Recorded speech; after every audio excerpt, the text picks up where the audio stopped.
여러분, 오늘 제가 드릴 이야기는 좋은 음식 이야기가 아닙니다. 잘못 먹으면 오히려 배만 더부룩해지고 콜레스테롤도 그대로일 수 있습니다. 그런데 제대로 먹으면 60대 이후 가장 무서운 두 가지 뼈와 혈관을 동시에 되살리는 출발점이 될 수 있습니다. 며칠 전 제 진료실에 오시는 67세 김 어르신이 대학병원 검진 결과지를 들고 오셨습니다. 골밀도와 혈관 관련 수치가 함께 들어있는 종합 결과였지요. 그런데 결과를 본 담당 의사가 잠깐 말을 멈추더니 최근에 생활을 크게 바꾸셨나요? 콜레스테롤 수치가 내려가고 염증 관련 지표도 이전보다 안정적이네요. 라고 물었다고 합니다. 어르신은 약을 바꾼 것도 아니고 비싼 보조제를 새로 시작한 것도 아니었습니다. 단 하나 아침 식탁의 습관을 바꿨을 뿐입니다. 저 전문의로서 거의 30년 동안 노인에 대한 연구와 치료에 헌신해 왔습니다. 그래서 저는 압니다. 60세 이후의 건강은 하나만 고치면 해결되지 않습니다. 뼈가 약해지면 넘어질까? 두렵고 혈관이 나빠지면은 어느 날 갑자기 쓰러질까 두렵습니다. 그런데 이 두 문제는 따로 움직이는 것 같아도 실제로는 같은 방향으로 무너지는 경우가 많습니다. 혈관이 딱딱해지고 좁아지면 뼈에 필요한 영양이 전달되는 길도 함께 약해지기 때문입니다. 여기서 오늘의 숨겨진 진실이 나옵니다. 병아리 콩은 그냥 삶아 먹는다고 해서 모두에게 같은 결과를 주지 않습니다.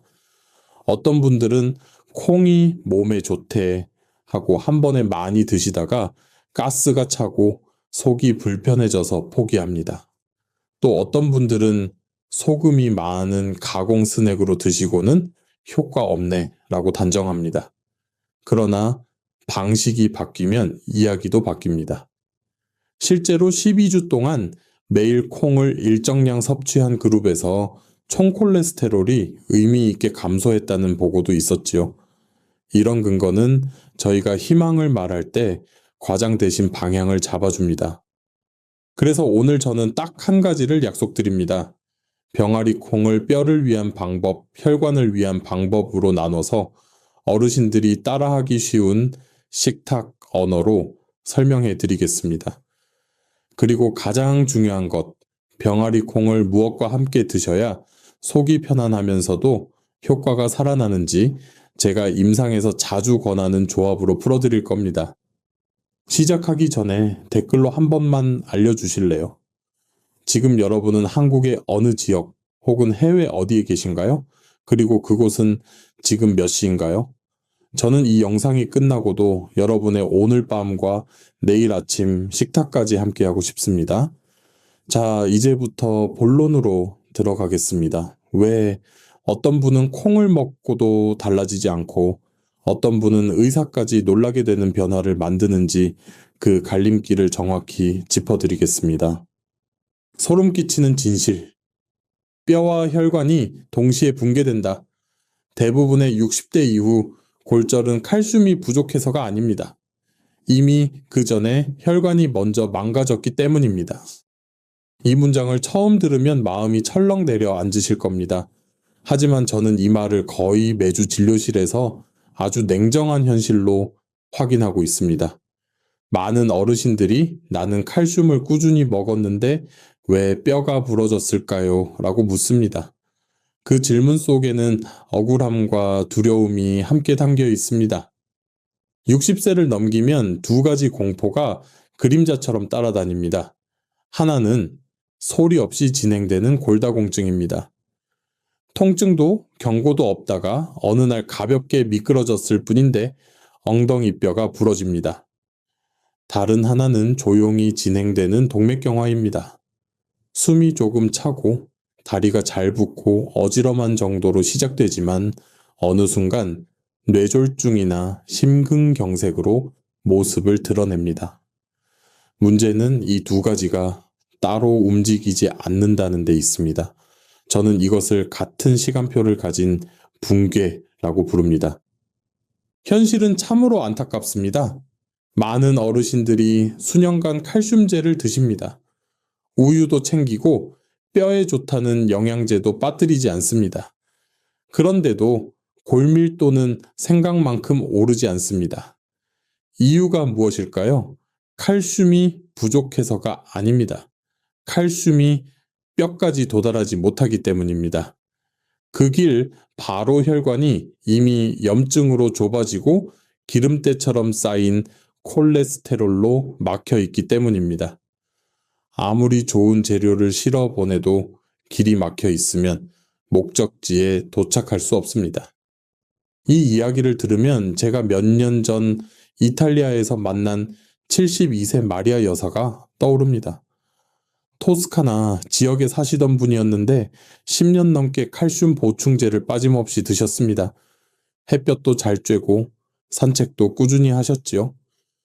그런데 어느 겨울날 집 안에서 살짝 미끄러지며 대퇴골 골절을 겪으셨습니다. 수술 후 회복 과정에서 의료진이 놀란 것은 뼈 상태만이 아니었습니다. 검사 결과 혈관의 석회화와 만성염증 수치가 꽤 진행되어 있었던 것입니다. 뼈를 지탱해줄 환경이 이미 무너져 있었던 셈입니다. 여기서 비유 하나를 들어보겠습니다. 우리 몸의 혈관을 오래된 집으로 들어오는 수도관이라고 생각해 보십시오.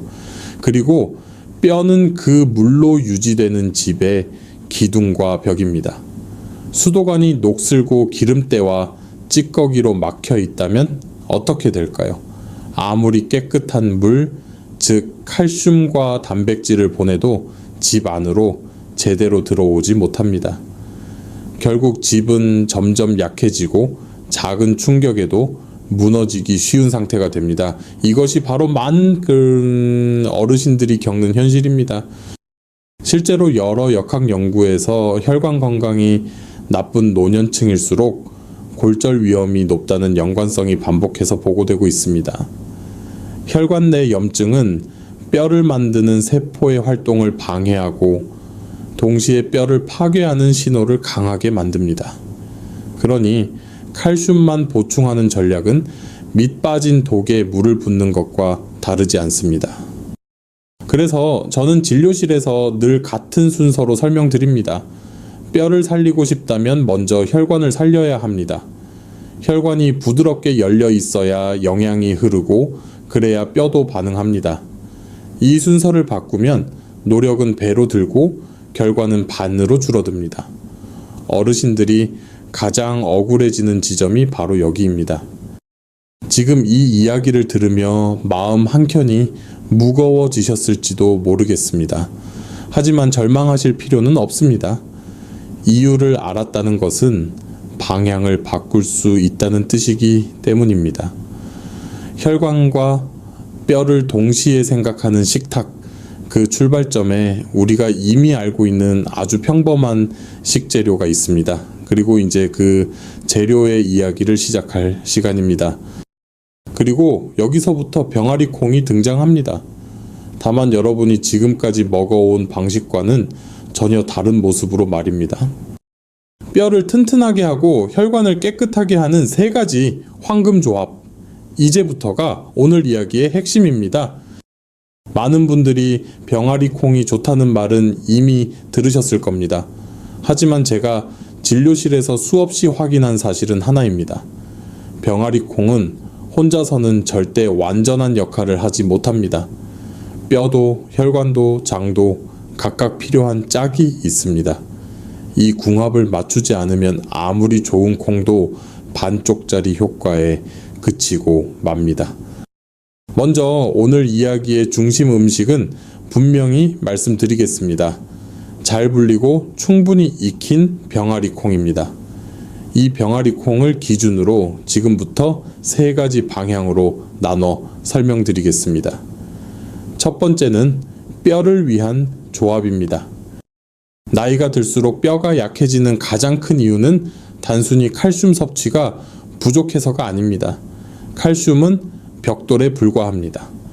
벽돌만 쌓아서는 집이 만들어지지 않습니다. 그 벽돌을 서로 붙잡아주는 접착제가 필요합니다. 저는 이것을 환자분들께 생물학적 접착제라고 설명합니다. 이 역할을 하는 것이 바로 마그네슘과 양질의 식물성 단백질입니다. 병아리콩은 이 두 가지를 동시에 갖고 있는 드문 식재료입니다. 하지만 여기서 한 단계가 더 필요합니다. 병아리콩 옆에 미네랄이 농축된 씨앗류, 특히 오래 볶지 않은 작은 씨앗을 함께 섭취할 때 뼈의 반응이 달라집니다. 이 조합을 처음 접한 분들은 콩에 왜 이런 걸 같이 먹느냐? 고 묻지만 실제 임상에서는 결과가 분명합니다.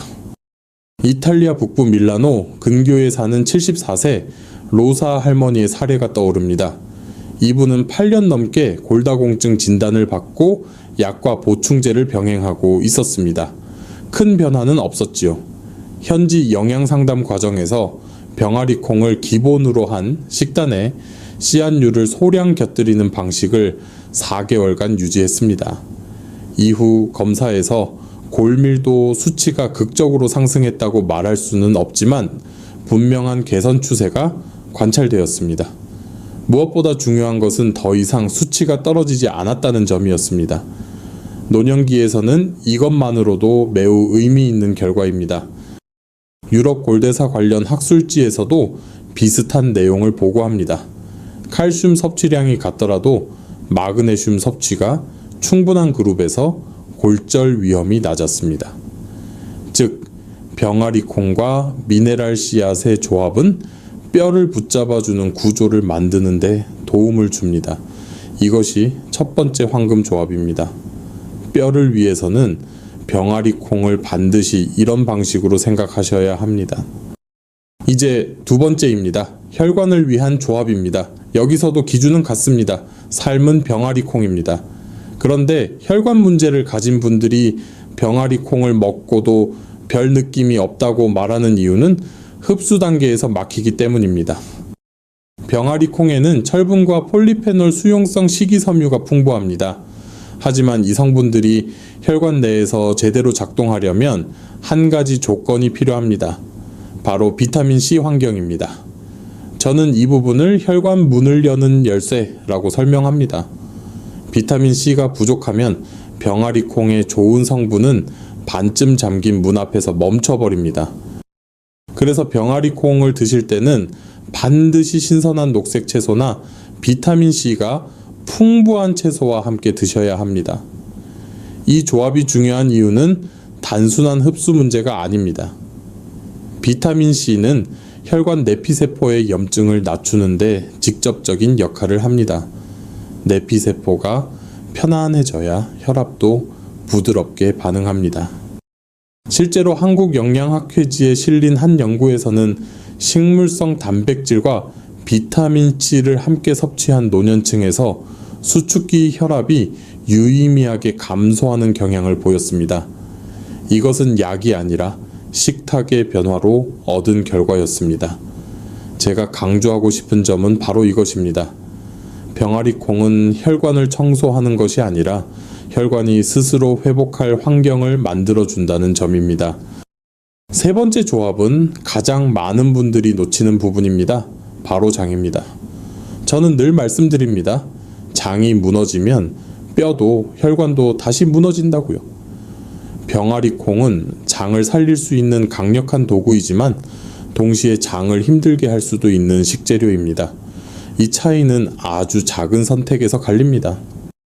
병아리콩에는 프리바이오틱 섬유가 풍부합니다. 이것은 유익균의 먹이입니다. 그런데 먹이만 있고 군대가 없으면 어떻게 될까요?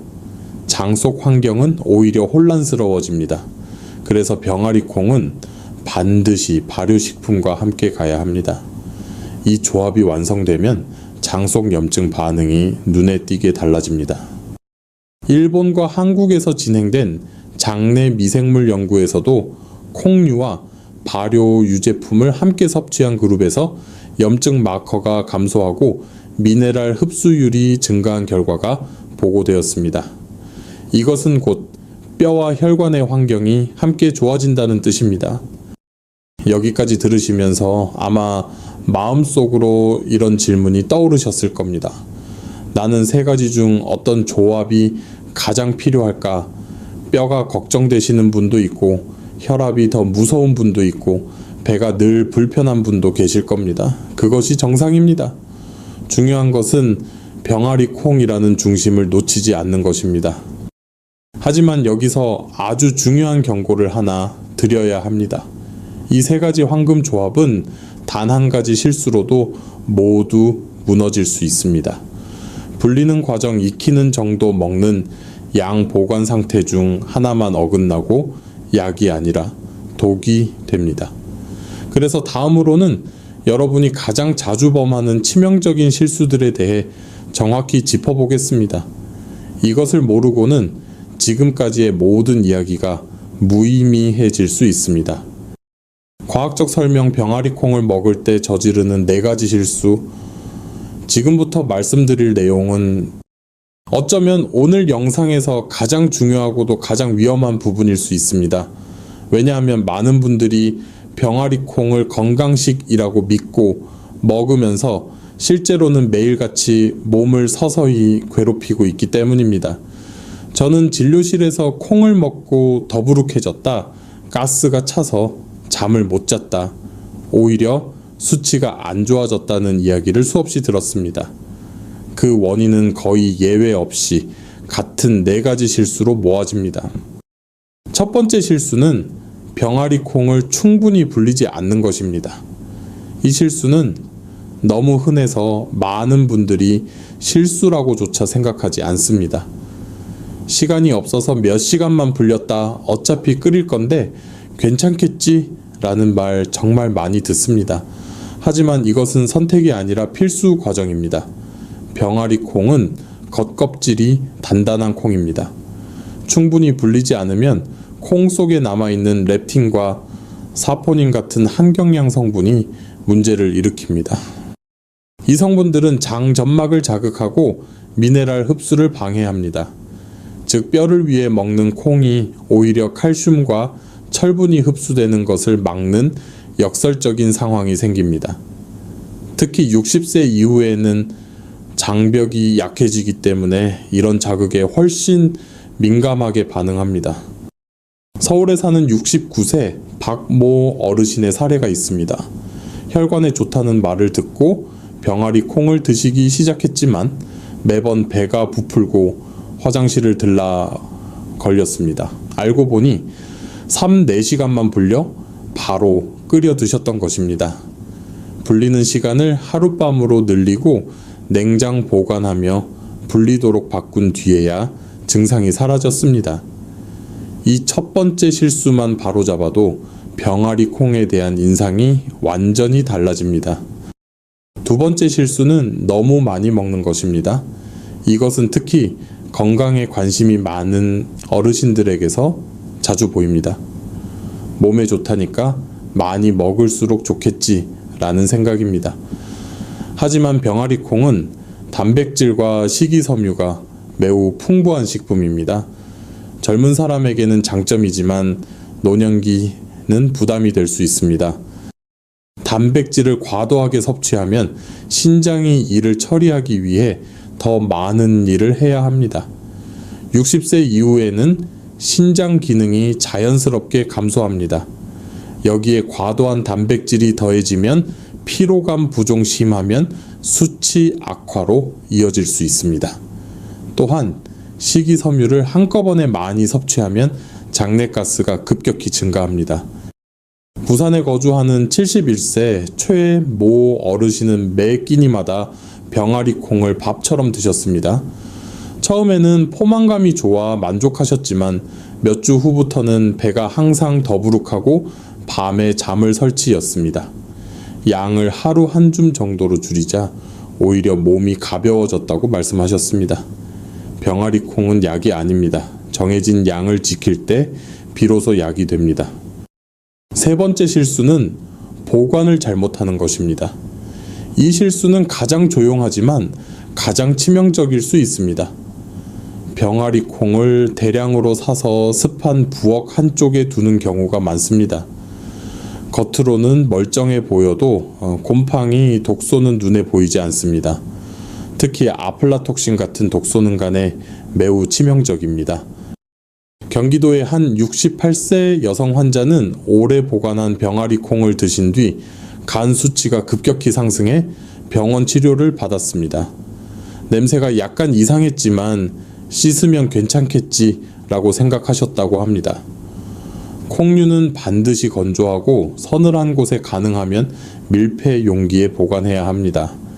삶은 콩은 냉장 보관 후 2-3일 이내에 섭취해야 합니다. 이 원칙을 어기면 건강식은 독이 됩니다. 네 번째 실수는 가공된 병아리 콩 제품을 건강식으로 착각하는 것입니다.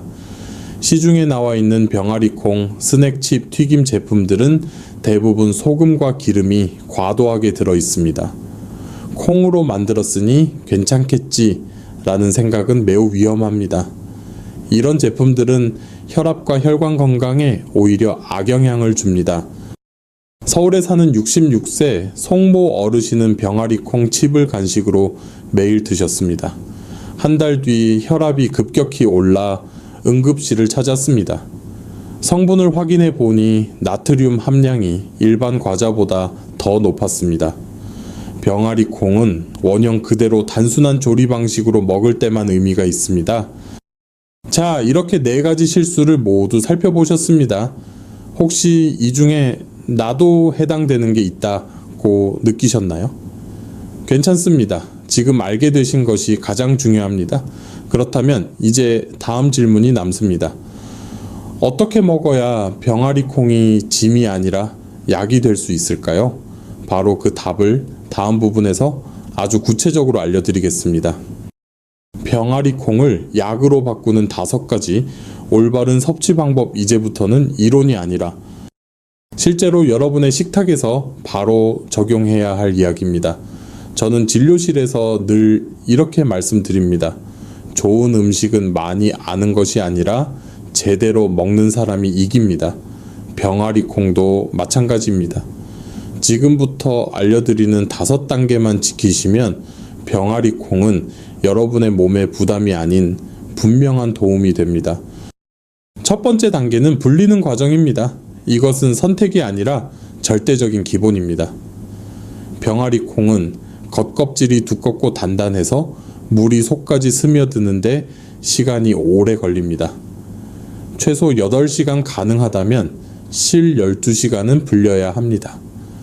가장 좋은 방법은 저녁에 잠자기 전에 찬물에 담가 냉장고에 넣어두는 것입니다. 이렇게 하면 여름에도 상하지 않고 한경량 성분이 충분히 빠져나옵니다. 이 과정을 건너뛰면 아무리 잘 조리해도 속이 불편해질 가능성이 큽니다. 두 번째 단계는 완전히 익히는 것입니다. 불린 병아리 콩은 반드시 푹 익혀야 합니다. 일반 냄비라면 끓기 시작한 뒤 약한 불로 최소 40분 이상 손가락으로 눌렀을 때 쉽게 으깨질 정도가 되어야 합니다. 압력밥솥을 사용할 경우에는 훨씬 부드럽게 익힐 수 있습니다. 덜 익은 병아리 콩은 장을 자극하고 노년기에는 가스와 복부 팽만의 원인이 됩니다. 아삭한 식감이 좋다는 생각은 여기서 내려놓으셔야 합니다. 세 번째 단계는 하루 섭취량을 정확히 지키는 것입니다. 이 부분에서 많은 분들이 실패합니다. 병아리 콩은 하루의 마른 상태 기준으로 30-50끼면 충분합니다. 익힌 후 기준으로는 종이컵 반 컵에서 1컵 정도입니다. 손으로 한 움큼이라고 생각하시면 가장 쉽습니다. 이 양이면 단백질, 식이섬유, 미네랄을 충분히 얻으면서도 위장과 신장에 부담을 주지 않습니다. 이것보다 많아지면 효과는 늘지 않고 불편함만 늘어납니다. 네 번째 단계는 먹는 시간과 방식입니다. 병아리 콩은 공복에 많이 드시는 것을 권하지 않습니다. 특히 위장이 약한 분들은 아침 공복보다는 점심이나 저녁 다른 음식과 함께 드시는 것이 좋습니다. 씹는 과정도 중요합니다. 잘 씹지 않고 삼키듯 먹으면 장에서 부담이 커집니다. 병아리 콩은 빠른 음식이 아닙니다. 천천히 씹으며 먹어야 약이 됩니다. 5번째이자 가장 중요한 단계는 궁합을 지켜 먹는 것입니다. 오늘 영상에서 반복해서 강조한 핵심입니다. 병아리 콩은 혼자 먹지 않습니다. 뼈가 걱정되시는 분들은 미네랄이 풍부한 재료와 함께 혈관이 걱정되시는 분들은 비타민C가 풍부한 채소와 함께 장이 약하신 분들은 발효식품과 함께 드셔야 합니다. 이 원칙만 지켜도 병아리 콩의 작용 방향이 완전히 달라집니다. 여기서 한 가지 더 강조하고 싶은 점이 있습니다. 병아리 콩을 매일 꼭 먹어야 한다는 강박은 필요 없습니다. 일주일에 3, 5회 꾸준히 드시는 것이 오히려 장기적으로 훨씬 안정적입니다. 몸이 보내는 신호를 느끼면서 조절하는 것이 노령이 식사의 가장 중요한 원칙입니다. 마지막으로 보관에 대해 말씀드리겠습니다. 불리고 삶은 병아리 콩은 반드시 냉장 보관하시고 2, 3일 이내에 드셔야 합니다. 냄새가 조금이라도 이상하면 미련 없이 버리셔야 합니다. 건강을 위해 먹는 음식이 건강을 해치는 원인이 되어서는 안 됩니다. 이 5단계를 정리하면 아주 간단합니다. 충분히 불리고 완전히 익히고 양을 지키고 천천히 먹고 반드시 궁합을 맞춘다. 이것이 제가 30년 가까이 노인 환자분들께 반복해서 전해온 병아리 콩 섭취의 정답입니다. 오늘 이야기를 여기까지 함께 해주신 여러분 정말 감사드립니다. 이제 이 영상의 핵심만 차분히 정리해 드리겠습니다. 복잡하게 기억하실 필요는 없습니다. 3가지만 마음에 담으시면 됩니다. 첫째, 60세 이후의 문제는 단순히 칼슘 부족이 아닙니다. 혈관이 먼저 약해지면 아무리 좋은 영양도 뼈까지 도달하지 못합니다. 그래서 뼈를 지키고 싶다면 반드시 혈관을 함께 생각해야 합니다. 둘째, 병아리 콩은 뼈와 혈관장을 동시에 도울 수 있는 매우 좋은 식재료입니다. 하지만 아무렇게나 먹으면 효과가 없습니다. 반드시 충분히 불리고 완전히 익히고 양을 지키며 혼자가 아닌 올바른 궁합과 함께 드셔야 합니다. 셋째, 건강은 급하게 만드는 것이 아닙니다. 하루아침에 좋아지길 기대하지 마십시오. 작은 식탁 습관 하나를 바꾸는 것이 넘어지지 않는 다리와 막히지 않는 혈관을 만드는 시작입니다. 여러분께 꼭 드리고 싶은 말씀 하나가 있습니다. 이 영상은 어디까지나 건강 정보를 나누기 위한 것이며 개인의 질병 진단이나 치료를 대신할 수는 없습니다. 기존에 질환이 있거나 약을 복용 중이시라면 반드시 담당 의료진과 상담하시기 바랍니다. 그럼에도 불구하고 오늘 이 영상이 여러분의 식탁과 생각을 조금이라도 바꾸는 계기가 되었다면 저는 의사로서 더 바랄 것이 없습니다. 영상이 도움이 되셨다면 좋아요와 구독으로 응원해 주시고 댓글로 여러분의 나이와 계신 곳을 남겨주시면 제가 하나하나 읽어보겠습니다.